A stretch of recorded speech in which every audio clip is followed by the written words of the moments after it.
Silakan duduk Bapak Ibu terkasih di dalam Tuhan. Shalom. Selamat hari Minggu semua untuk keluarga Tuhan. Bapak Ibu terkasih di dalam Tuhan, sepanjang bulan Juni ini kita akan bicara dengan tema yang berjudul I love my church, gitu ya. Saya mencintai, saya mengasihi rumah Tuhan, gereja saya. Ya, sepanjang bulan Juni ini kita akan belajar sama-sama, kita akan belajar untuk mengerti apa sih arti dari ketika saya bilang ini loh gereja saya. GBI Immanuel di Aviari ataupun di Tunas itu gereja saya. Dan ketika kita mengakui itu harusnya kita punya rasa ada sesuatu di dalam hati. Kalau kita bilang misalnya kayak kami ya, rumah kami di Alexandria. Di rumah di Alexandria itu rumah kami, gitu ya. Maka ada sesuatu, ada perasaan, ada rasa sayang, ada rasa memiliki karena itu rumah kami.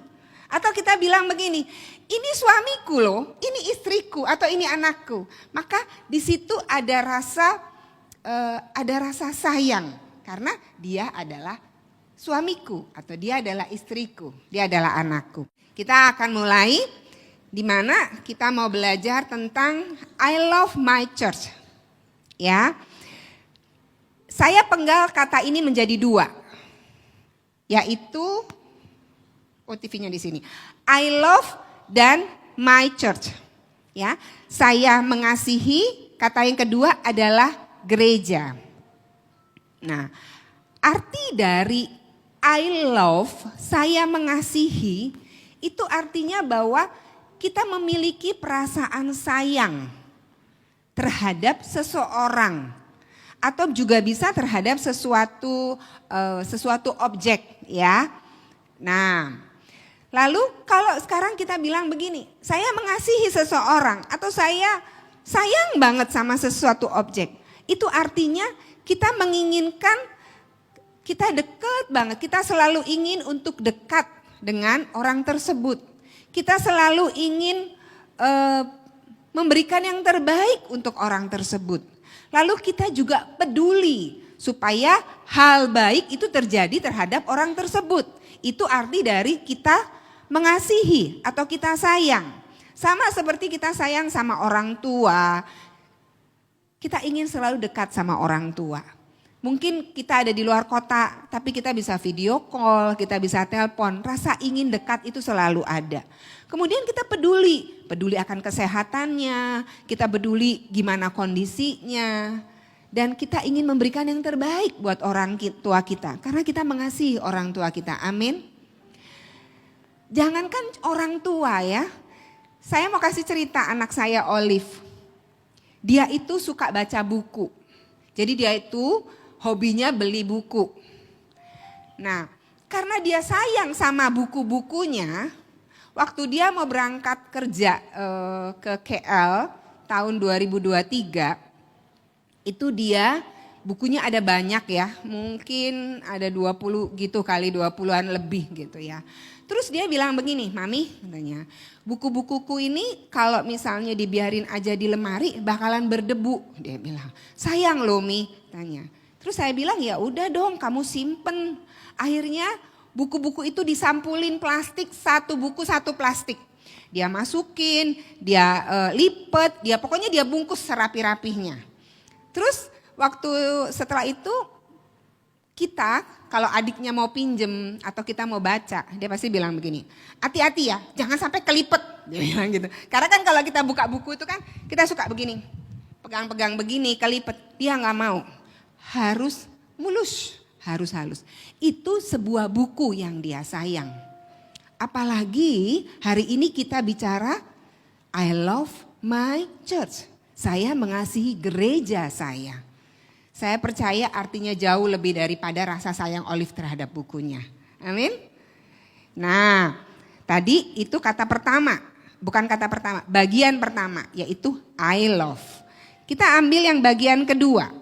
Yaitu bicara soal my church atau gereja. Kata gereja mempunyai dua arti. Arti yang pertama adalah gereja sebagai bangunan secara fisik tempat ibadah. Itu gereja.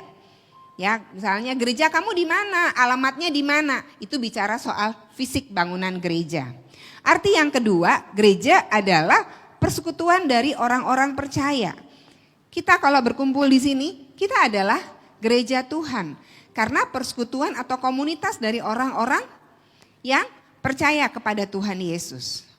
Oleh sebab itu, sekarang kalau kita gabungkan dua bagian ini, I love my church dengan dua menjadi satu bagian, maka artinya adalah kita peduli akan gereja kita. Kita peduli akan kebutuhan gereja. Kita peduli akan orang-orang yang ada di dalam gereja. Kemudian ada keinginan untuk dekat, untuk kumpul sama-sama teman-teman gereja. Karena gereja bukan hanya secara fisik, tapi juga orang-orang yang ada di dalamnya. Lalu kalau seperti yang tadi Olivia bisa memberikan yang terbaik sampai dia telaten ngebungkusin bukunya satu-satu. Bagaimana dengan kita? Ketika kita bilang kita mengasihi gereja kita, maka kita juga ingin memberikan yang terbaik. Supaya gereja kita, kalau Olive tadi membungkus bukunya supaya bukunya nggak berdebu, supaya bukunya nggak lecet, lalu sama juga dengan kita. Kalau kita bilang kita mengasihi gereja kita juga ingin memberikan yang terbaik supaya apa? Supaya gereja kita tetap baik, tetap bersih, bahkan orang-orang di dalamnya tetap ada, tetap rukun, tetap bersemangat ikut Tuhan. Itu yang ingin kita beri karena kita mengasihi. Amin. Itulah arti dari mengasihi. Di dalam Alkitab ada dua pribadi yang bisa kita jadikan teladan. Bagaimana rasa cinta, rasa sayang itu sampai dibilang sampai menghanguskan, ya. Nah, kita buka. Mungkin Kiel boleh buka perikopnya dulu ya. Yohanes 2 ayat 17. Perikopnya dulu coba dibuka supaya enggak loncat langsung. Yohanes 2 itu menceritakan ketika Tuhan Yesus melihat bait Allah dijadikan tempat berjual beli. Dari atasnya Kiel, dari perikopnya. Lalu Tuhan Yesus datang ke bait Allah di Yerusalem dan dia melihat, loh kok banyak orang berjual beli di sana. Jual burung merpati, jual kambing, jual domba, lalu ada meja penukar uang. Mungkin uangnya kegedean mau dimasukin, ditukar dulu supaya disumbang, dimasukin ke kolektornya kecil-kecil, ada banyak. Dan Yesus melihat, kok kayak gini sih, udah kayak pasar nih. Padahal ini bait Allah yang dibangun oleh Salomo, bait Allah yang begitu megah, lah kenapa depannya jadi pasar? Hati Yesus marah, hati Yesus geram. Oleh sebab itu dikatakan, diceritakan di dalam perikop ini, Yesus membuat sebuah cambuk dari kain-kain atau dari apa, dililit, kemudian dia pukul ke meja-meja orang berjualan. Dia usir orang-orang yang berjualan tersebut. Lalu dia bilang, rumahku kata Tuhan akan disebut rumah doa. Boleh dibuka. Dari satu perikopnya bisa nggak Kiel dijadiin satu layar? Sampai ayat 17 aja. Dari ayat pertama perikopnya, karena saya nggak bawa Alkitab saya. Oke. Tuhan Yesus bilang, kok kamu bikin rumahku ini seperti ini? Karena rumah Tuhan bukan tempat untuk berjualan. Ya, karena rumah Tuhan disebut rumah doa, bukan rumah pasar. Dan itu membuat Tuhan Yesus marah. Lah, ketika Tuhan Yesus marah, murid-muridnya teringat satu nats. Ya. Ya, di sini dikatakan bahwa saya bacakan pelan-pelan. Dalam bait suci didapatinya pedagang-pedagang lembu, kambing domba dan merpati dan penukar-penukar uang duduk di situ. Ia membuat cambuk dari tali lalu mengusir mereka semua dari bait suci dengan semua kambing domba dan lembu mereka.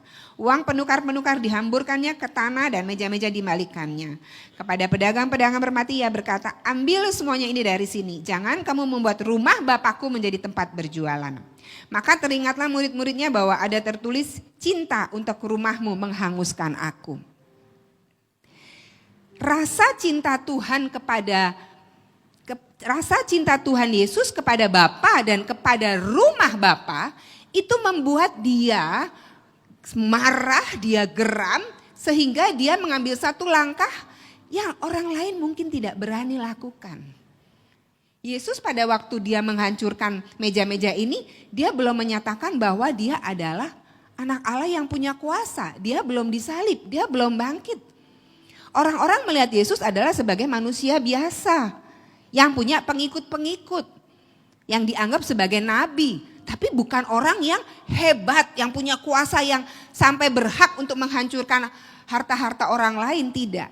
Tapi rasa cinta itu membuat Yesus berani. Itulah yang dimaksud ketika murid-muridnya berkata, teringatlah murid-muridnya bahwa ada tertulis cinta untuk rumahmu menghanguskan aku. Menghanguskan di sini bukan kata negatif, tapi menghanguskan di sini adalah membuat kita itu karena kita cinta, kita sayang, kita tuh sampai rela berkorban mati-matian. Kita rela melakukan segalanya. Sampai habis-habisan, sampai enggak peduli. Bisa aja loh, waktu Tuhan Yesus lagi menghancurkan meja-meja itu, kalau sedang ada tentara Romawi, Tuhan Yesus bisa ditangkap karena dia membuat kekacauan. Tapi itu tidak dipikirkan oleh Tuhan karena rasa cintanya yang begitu besar. Itulah arti dari cinta untuk rumahmu menghanguskan aku. Tokoh yang kedua, perkataan cinta untuk rumahmu menghanguskan aku itu pertama-tama diucapkan oleh Daud di dalam Mazmur 69 ayat 10. Nanti boleh dibuka ya. Daud itu mengatakan bahwa cinta untuk rumahmu itu menghanguskan aku. Kalau kita cerita tentang Daud, satu pribadi yang suka sekali saya ceritakan, yang suka sekali saya baca, yang suka sekali saya teladani kehidupannya. Waktu Daud sudah ada di istana, terus dia lihat ke bawah, loh tabut Allah itu ada di tenda. Daud punya istana, tapi tabut Allah yang menjadikan dia raja, yang menjadikan dia tinggal di istana, itu ada di bawah tenda. Lalu Daud pengen bikin rumah Tuhan dong. Daud bilang, kok Tuhan yang jadiin aku raja malah adanya di tenda? Rasa cinta Daud, rasa sayang Daud, rasa ucapan terima kasih Daud kepada Tuhan, sehingga membuat Daud, aku ingin bikin rumah Tuhan. Tapi Tuhan bilang, enggak boleh, kamu itu banyak menumpahkan darah. Nanti anakmu yang akan mendirikan rumahku. Kalau kita manusia yang ya biasa-biasa gitu ya, cintanya sama Tuhan oke-oke aja. Kita pikir ya udah Tuhan bilang nggak boleh kan, ya udah entar aja urusan anakku. Kan Tuhan bilang anakku yang bikin. Sekarang ya udah aku jadi raja aja nikmatin. Aku jadi raja yang benar. Tetapi apa yang dilakukan Daud? Kalau kita baca di dalam 2 Tawarik 22 ayat 2 sampai 19. Kial boleh bantu untuk buka satu perikopnya seperti tadi. 1 Tawarik 22 ayat 2 sampai 19. Kita nggak akan baca semua, saya hanya ingin menyatakan bahwa karena Daud itu sayang benar sama Tuhan. Daud itu sayang benar sama rumah Tuhan. Karena dia merasa Tuhan yang begitu besar layak untuk dapat yang terbaik. Walaupun dia nggak dikasih Tuhan izin untuk bangun bait Allah. Dia bilang begini katanya, ya udah aku nggak dapat izin nggak apa-apa. Karena Tuhan yang berkata. Tapi aku persiapkan semua yang dibutuhkan untuk pembangunan bait Allah. Di dalam Di dalam 1 Tawarik 22 ayat 2 sampai 19 itu diceritakan bagaimana Daud mengumpulkan material bangunan. Kayu, pahatan besi, paku-paku, kemudian hiasan-hiasan. Dia bukan hanya ngumpulin material masuk di dalam gudang, tidak. Tapi Daud juga mengumpulkan tukang-tukangnya untuk bikin dulu. Sampai segitunya dia sayang sama rumah Tuhan. Padahal kan bisa aja dia bilang, ya udah nanti terserah anakku mau bikin model apa. Tidak. Tapi karena cintanya akan rumah Tuhan itu menghanguskan dia, membuat dia gak bisa tenang. Walaupun dia gak boleh bangun, tapi dia ingin memberikan yang terbaik. Walaupun itu hanya berupa materialnya doang. Itu rasa cinta yang begitu besar sampai dibilang menghanguskan. Kalau kita baca di ayat yang ke-14, ayat 5 dulu. Kiel boleh buka ayat 5. Nah, dia bilang begini, karena pikir Daud, setelah Daud mau mulai, aku harus siapin nih materialnya nih. Kenapa Daud sampai pikir begitu? Luar biasa perkataan Daud. Karena pikir Daud, Salomo anakku masih muda dan kurang berpengalaman. Dan rumah yang harus didirikan bagi Tuhan haruslah luar biasa besarnya. Besarnya harus luar biasa. Sehingga menjadi kenamaan dan termasyur di segala negeri. Sebab itu baiklah aku mengadakan persediaan baginya. Lalu Daud membuat sangat banyak persediaan sebelum ia mati.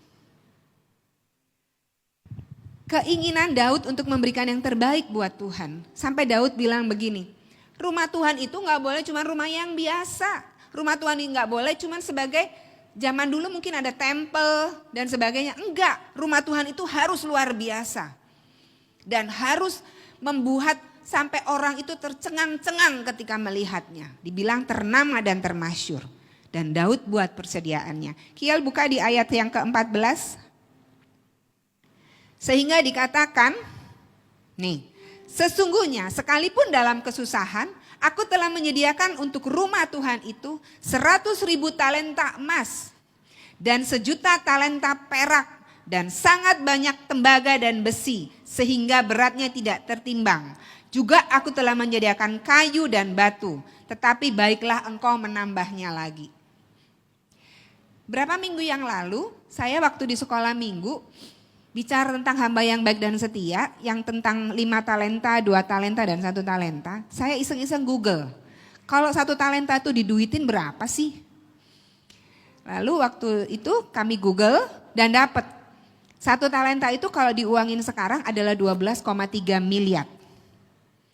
Jadi waktu itu saya bilang sama anak-anak sekolah minggu, jangan dipikir cuma 1 talenta. Terus kalian bilang, ih cuma dapat 1, mau dibikin apa 1? Nggak bisa ngapa-ngapain 1, pantesan aja orang itu dipendem dalam tanah. Enggak begitu, 1 talenta yang Tuhan beri itu 12,3 miliar. Masa kita nggak bisa bikin apa-apa dari 12,3 miliar? Berlebih lagi. Daud sediakan 100.000 talenta emas. Udah kita nggak usah hitung, capek ngitungnya. Ya, dikatakan 1.000.000 talenta perak. Waduh, itu tambah lagi susah dihitung. Udah nggak usah dihitung. Karena dibilang begini katanya, sehingga beratnya tidak tertimbang. Banyak banget ibu-ibu. Amin. Kenapa Daud sampai seperti itu? Bahkan dibilang dalam kesusahan aku telah menyediakan. Waktu zamannya Daud itu beda sama zamannya Salomo. Daud masih perang. Tapi dia bisa menyediakan seperti ini. Apa yang membuatnya? Karena dia cinta akan Tuhan. Karena dia cinta akan rumah Tuhan. Dia cinta akan umat Tuhan. Karena dia tahu umat Tuhan perlu tempat untuk beribadah. Dan rumah ibadah itu harus besar, ternama dan termasyur. Oleh sebab itu dia melakukan yang terbaik. Amin. 2 pribadi ini mengajarkan kepada kita. Kalau kita cinta akan Tuhan dan kita cinta akan rumah Tuhan, kita akan jor-joran, kata orang. Ya, istilahnya itu jor-joran. Gak cuman setengah-setengah, enggak, jor-joran sampai habis. Itu namanya cinta. Kalau kita bisa jor-joran seperti itu, maka kita bisa bilang sama Tuhan, Aku mengasihi Tuhan, aku mengasihi gereja Tuhan. Dan cinta kasih itu menghanguskan aku. Itu yang Tuhan mau. Kalau bulan ini kita sedang belajar tentang tema ini, setelah kita belajar tentang bagaimana menjadi hamba yang baik dan setia. Kalau kita sadar kita harus menjadi hamba yang baik dan setia, di mana kita harus melipat gandakan talenta kita? Di sini. Gak perlu cari-cari tempat yang susah. Di rumah Tuhan, di gereja Tuhan.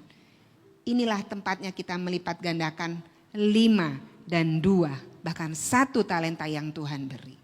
Itulah bukti cinta kita kepada Tuhan. Itulah bukti cinta kita kepada gereja Tuhan. Amin. Bicara soal Tuhan Yesus, bicara soal Daud, yuk sekarang kita kembali. Bicara tentang kita secara pribadi. Itu dulu Bu, zaman dulu, waktu hidup gak susah, waktu hidup gak bersaing, gak ada kompetitor. Waktu dulu tuh Daud jadi raja gampang Bu, dia mau ngumpulin emas 1000 talenta gampang. Oke, waktu zaman Yesus gampang Bu, Yesus kan memang anak Allah Bu, dia gak takut. Jadi beda dong Bu, zaman sekarang, zaman now. Gak mudah loh Bu, jor-joran kasih Tuhan. Gak mudah kan Bu, beda sama zaman Daud sama zaman Yesus. Zamannya memang beda. Tetapi Tuhan yang kita sembah, sama Tuhan yang disayang sama Daud dan Bapa yang disayang sama Tuhan Yesus masih sama enggak? Sama. Kuasanya masih sama enggak? Sama. Jadi kita kembali ke slide-nya ya Kiel, boleh dibantu. Yang selanjutnya Pak Ferry. Nah, oleh sebab itu, yuk kita sama-sama belajar. Gak ada excuse untuk bilang beda Bu, beda zaman. Enggak, sama zamannya. Apa yang bisa kita ambil dari 2 pribadi tersebut? Pribadi 2 hal yang kita bisa. Berikan yang terbaik dan mau berkorban. Rela berkorban. Daud jor-joran kasih yang terbaik. Bahkan Daud, perhatikan, bahkan Daud rela berkorban. Egonya. Dia bisa gak sih berdebat sama Tuhan, dia bilang begini. Tuhan katanya, kenapa masih nunggu anakku bangun bait Allah? Aku juga sanggup kok. Aku nih raja loh. Aku punya anak buah. Waktu Daud udah selesai kumpulin materialnya, bisa gak dia datang lagi sama Tuhan? Dia bilang, Tuhan nih materialnya udah siap. Tukang-tukangnya udah oke. Aku udah punya bayangannya begini. Gak usah tunggulah Tuhan. Aku aja deh yang bangun. Kan aku yang punya ide. Kira-kira bisa gak Daud begitu? Bisa dong. Kan Daud masih manusia. Daud bukan malaikat. Dia punya ego. Dia yang kepengen, dia yang punya ide, dia yang susah payah. Tapi dia yang gak punya nama. Karena semua orang sampai hari ini taunya siapa yang bangun bait Allah? Salomo, bukan Daud. Kalau kita nggak baca Alkitab, kita juga nggak pernah tahu bahwa yang sediain materialnya siapa. Pikir Salomo, kan yang bangun Salomo. Orang yang nggak baca Alkitab, mana tahu yang sediain materialnya itu Daud. Nama Daud nggak disebut. Oleh sebab itu, yuk saya ingin kita belajar sama-sama. Memberikan yang terbaik. Next selanjutnya, boleh Pak Ferry? Nah,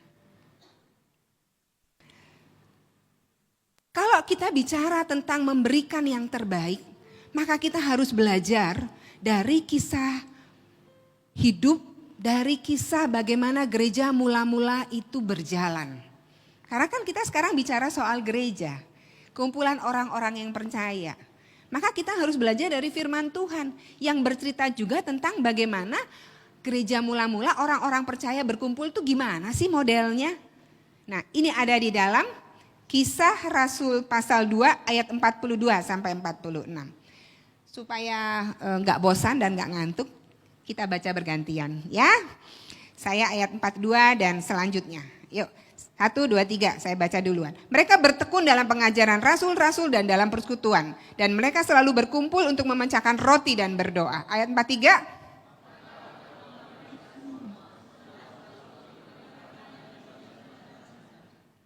Dan semua orang yang telah menjadi percaya tetap bersatu dan segala kepunyaan mereka adalah kepunyaan bersama.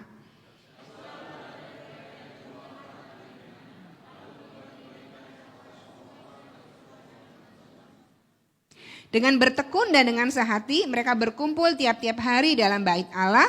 Mereka memecahkan roti di rumah masing-masing cara bergilir dan makan bersama-sama dengan gembira dan dengan tulus hati.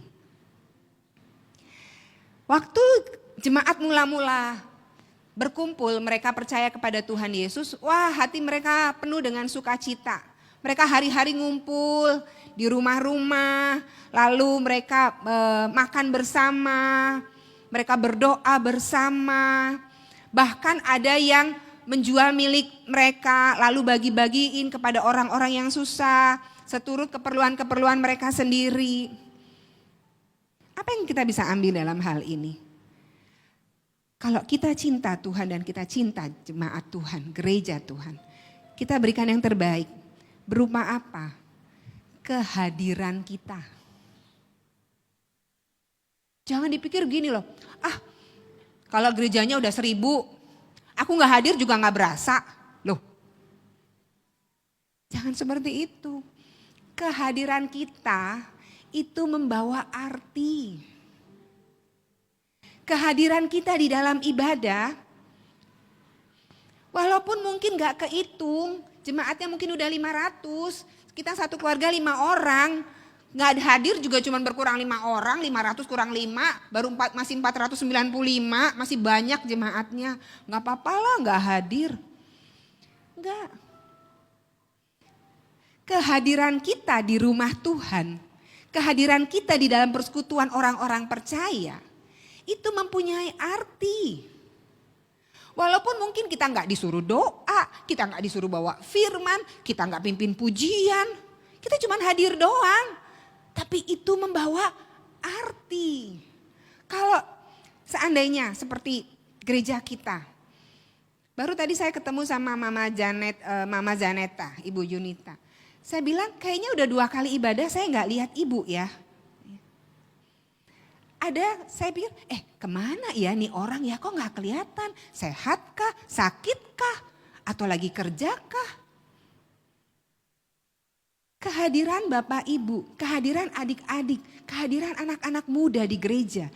Bahkan kehadiran kalian di dalam doa unity, di dalam doa fajar. Mungkin cuma ikut nyanyi doang, mungkin cuma ikut amin doang dalam doa. Tapi kehadiranmu itu membawa arti. Dan kalau engkau mau hadir di dalam sebuah kegiatan gereja, engkau mau hadir di dalam ibadah raya, engkau sedang memberikan yang terbaik. Karena engkau memberikan dirimu. Ini loh, kita yang berkuasa atas diri kita. Kalau kita bawa tubuh kita untuk hadir di dalam komsel, kita sedang memberikan yang terbaik. Karena yang terbaik yang kita punya apa sih? Badan kita kan? Yang selalu kita doain supaya sehat apa? Badan kita. Jadi kalau kita bisa hadir di dalam kegiatan gereja, kita bisa hadir di dalam komsel, kita bisa hadir di dalam ibadah. Bahkan kita bisa hadir di dalam, ini tanggal 6 kita mau ibadah pantai. Kalau kita bisa hadir di sana, kita sedang memberikan yang terbaik. Karena yang terbaik itu nih badan kita sendiri loh yang sehat. Jadi jangan anggap bahwa gak hadir juga gak dicariin. Gak hadir juga gak dipeduliin. Enggak, pasti ada orang-orang yang peduli ketika bapak, ibu, adik-adik gak hadir ke gereja. Mungkin mereka gak ngomong sama ibu, tadi gue cariin lu loh ya. Ya enggak gitu. Tapi dalam hati kan pikir gini, kok gak datang ya dia ya, kemana ya dia? Kehadiranmu itu yang terbaik. Lalu apa lagi yang terbaik yang kita bisa berikan buat Tuhan dan gereja Tuhan? Doa. Doa-doa secara pribadi, doa-doa secara korporat, itu yang terbaik yang Tuhan bisa, Bapak Ibu bisa berikan buat gereja. Dalam doa-doa pribadi, Ingatkah akan gereja? Ingatkah akan teman-teman sepengerja? Ingatkah akan gembala? Atau teman-teman satu komsel? Ketika kita berdoa di dalam doa-doa pribadi kita, itu yang terbaik kita bisa berikan. Lalu apa lagi? Sama seperti yang tadi dikatakan, mereka berkumpul, kehadiran. Mereka berdoa bersama-sama. Lalu dikatakan bahwa mereka saling memperhatikan. Perhatian kita itu menyenangkan. Orang yang diperhatiin bisa berbunga-bunga walaupun dia nggak ngomong. Setiap orang suka diperhatikan. Tetapi tidak semua orang suka memberi perhatian. Belajarlah memberi perhatian. Simple aja, nggak usah yang aneh-aneh. Tadi saya ngobrol sama Jess, saya lihat kerahnya lagi berantakan. Bisa aja saya cuekin, tapi saya belajar kalau saya bisa melihat, dan memang ini imbas dari Pak Ferry.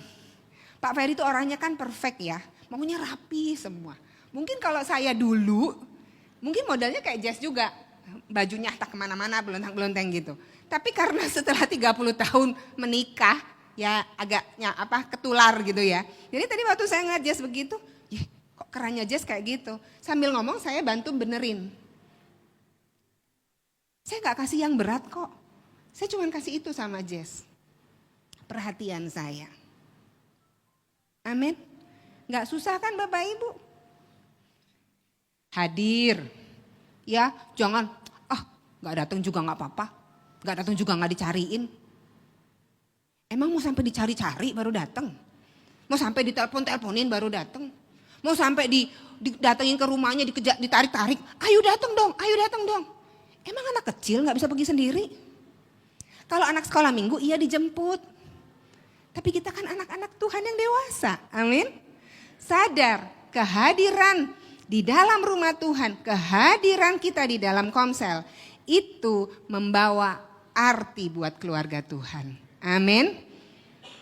Nah, lalu dikatakan juga di ayat 45 dikatakan seperti ini. Dan selalu ada dari mereka yang menjual harta miliknya lalu membagi-bagikan kepada semua orang sesuai dengan keperluan masing-masing. Kita enggak sampai ekstrim begitu ya, sampai harus jual-jual lalu bagi-bagi, enggak. Tapi dari ayat ini kita mau belajar bahwa ketika kita bilang I love my church, saya mengasihi gereja saya mengasihi gedung fisik dari gereja saya. Lalu saya mengasihi orang-orang yang ada di dalamnya. Maka kita mempunyai satu perasaan bahwa saya tuh mau berkontribusi apa ya? Saya itu mau berkorban apa? Saya bedakan antara memberi dan berkorban. Kalau tadi memberi itu bukan sesuatu yang susah banget, enggak. Kehadiran tinggal datang kok, mau apa enggak. Doa tinggal mau doa apa enggak. Kan enggak harus 1 jam, 5 menit doain yang lagi ulang tahun, 5 menit doain yang lagi sakit. Enggak nyampe. Lalu perhatian itu juga enggak susah, asal kita mau. Tapi bagian yang kedua saya mau katakan, mau rela enggak kita berkorban? Apa itu? Waktu. Waktu itu gak kelihatan, tapi waktu itu juga sesuatu yang kita agak susah berikan. Yo jujur. Waktu itu kelihatannya hal sepele, tapi waktu juga adalah sesuatu yang kadang-kadang kita malas berikan kepada orang lain. Waktu ada di grup WA, doakan yang sakit. Kita harus berkorban apa? Berkorban waktu. Walaupun cuma 3 menit, tapi harus kita korbanin bukan? Padahal mungkin aja kita masih bisa ngerjain yang lain. Atau doa unity. 30 menit, wih banyak 30 menit. Tidur juga udah bisa nyenyak. Nonton TV 1 episode. Tapi mau gak kita berkorban waktu kita? Waktu adalah sesuatu yang bukan kita berikan, tapi kita korbankan. Karena waktu itu adalah sesuatu yang cukup berharga dalam hidup manusia. Waktu, sanggup gak kita berkorban? Yang kedua, tenaga. Kalau tadi hadir, itu butuh pengorbanan tenaga loh. Keluar rumah, siap-siap, kemudian dalam perjalanan, udah ngorban waktu, udah korban tenaga. Naik ke sini lantai 4, waduh sampai ngos-ngosan. Itu korban tenaga. Mau gak kita berkorban? Karena ini rumah Tuhan. Kalau aku hari Minggu gak beribadah, gak ketemu loh sama saudara-saudara seiman. Pusing dikit, masih sanggup lah naik tangga, pergi ke gereja. Kita berkorban tenaga. Karena gak begitu aja kita datang. Enggak, kita perlu tenaga kan untuk datang ke sini, benar gak? Tapi mau gak kita korbanin supaya kita bisa hadir di rumah Tuhan hari ini? Itu pengorbanan. Yang ketiga apa lagi yang kita korbankan? Harta. Menjual harta berbagi-bagi. Di sini kita nggak sampai jual harta harus berbagi-bagi, enggak. Tapi ketika kita bisa memberi untuk kebutuhan gereja, untuk kebutuhan rumah Tuhan. Lalu kita tahu ada orang-orang di dalam komsel atau ada orang-orang di dalam keluarga jemaat ini yang membutuhkan. Kita ada lebih, ada nggak kita mau memberi, berkorban? Nggak perlu banyak, nggak perlu. Apa yang kita bisa, tapi kita beri karena kita mau berkorban. Amin. Yang keempat yang kita mau korbankan, yang tadi saya sebut, ego. Gereja Tuhan ini terdiri dari berbagai jenis karakter manusia. Gereja Tuhan ini terdiri dari berbagai suku bangsa. Ego itu harus dikorbankan Bapak Ibu.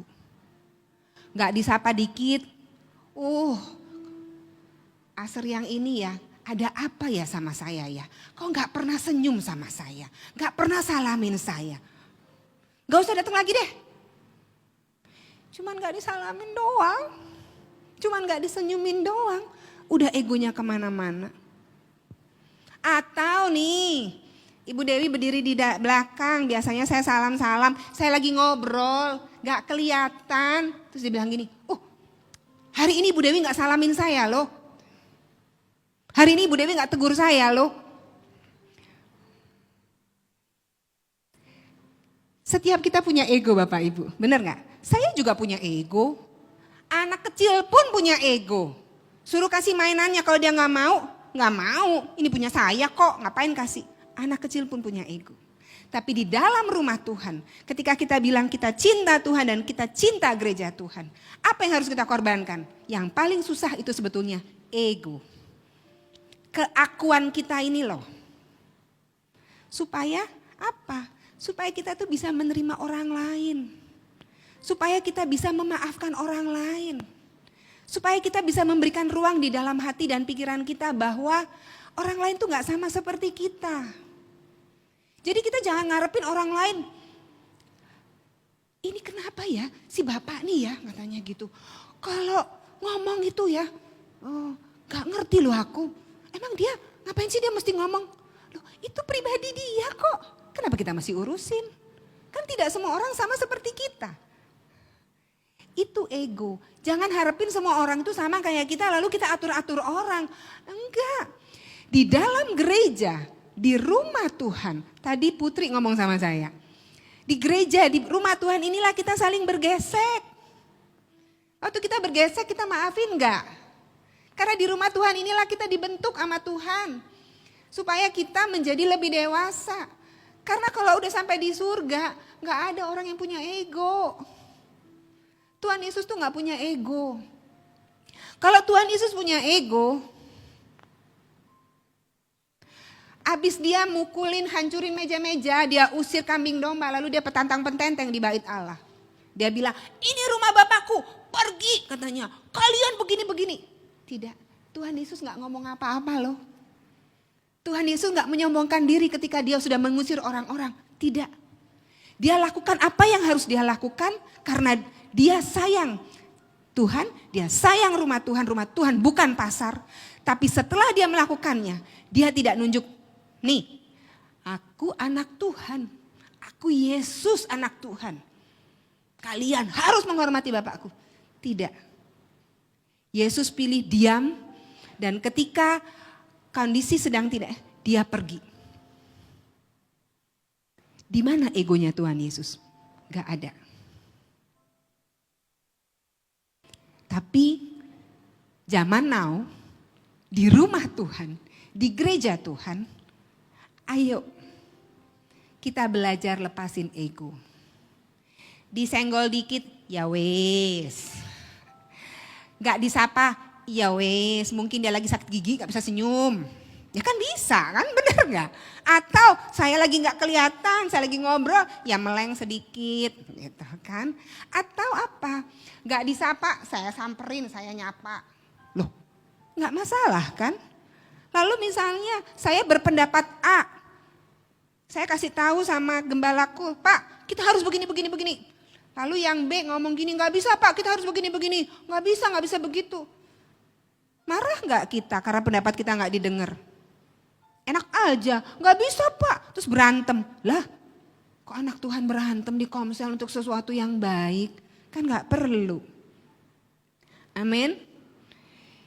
Sama seperti tadi Daud. Ketika dia bilang sama Salomo, aku sudah sediain ini ya, nanti kamu tambahin lagi. Daud sedang melepaskan egonya. Dia kasih Salomo, Tuhan bilang kamu yang bangun. Ya wis, kamu yang bangun. Bukan aku yang bangun. Itu yang Tuhan mau kita lakukan.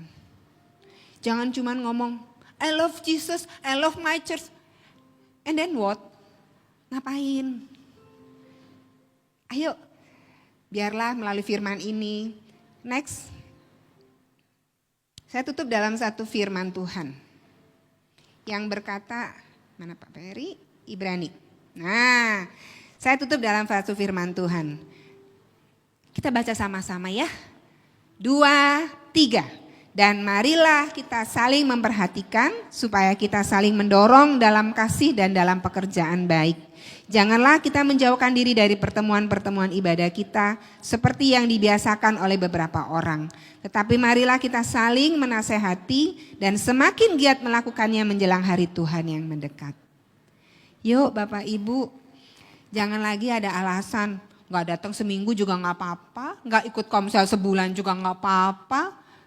Ayo, selagi ada waktu, selagi tubuh masih sehat, selagi pikiran masih oke, selagi hati masih penuh sukacita, yuk apa yang bisa kita beri buat Tuhan?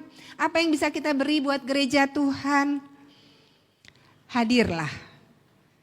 Saya undang Bapak Ibu jemaat, ikutlah dalam doa unity. Enak loh, setengah jam aja, gak lama-lama. Bahkan kita bisa berdoa untuk orang-orang yang sakit. Kalau ada yang kita kenal yang sedang sakit, kita bisa berdoakan juga di dalam doa unity. Jadi di dalam doa unity kita bukan cuma ngedoain jemaat kita yang sakit. Enggak. Orang-orang yang lain yang kita kenal yang sedang sakit atau sedang butuh pekerjaan, kita bisa bawa dalam doa unity. Karena doa unity bukan bicara soal gereja kita saja, tapi untuk orang-orang lain juga. Amin. Saya undang Bapak Ibu semuanya. Kalau yang sudah ikut komsel dengan rajin, luar biasa. Kita beri lebih lagi yuk, ikut doa unity. Seminggu sekali. Senin sampai Rabu 8.30. Ini bukan pesan sponsor, tapi ini tindak lanjut dari firmannya. Kalau kita dengar firman, nyangkut di sini, jadi gak keluar. Jangan dengar firman, lewat keluar lagi, gak ada tindakannya. Tapi biar firman hari ini masuk di sini, masuk di sini, masuk di sini. Amin. Amin. Tuhan berkati.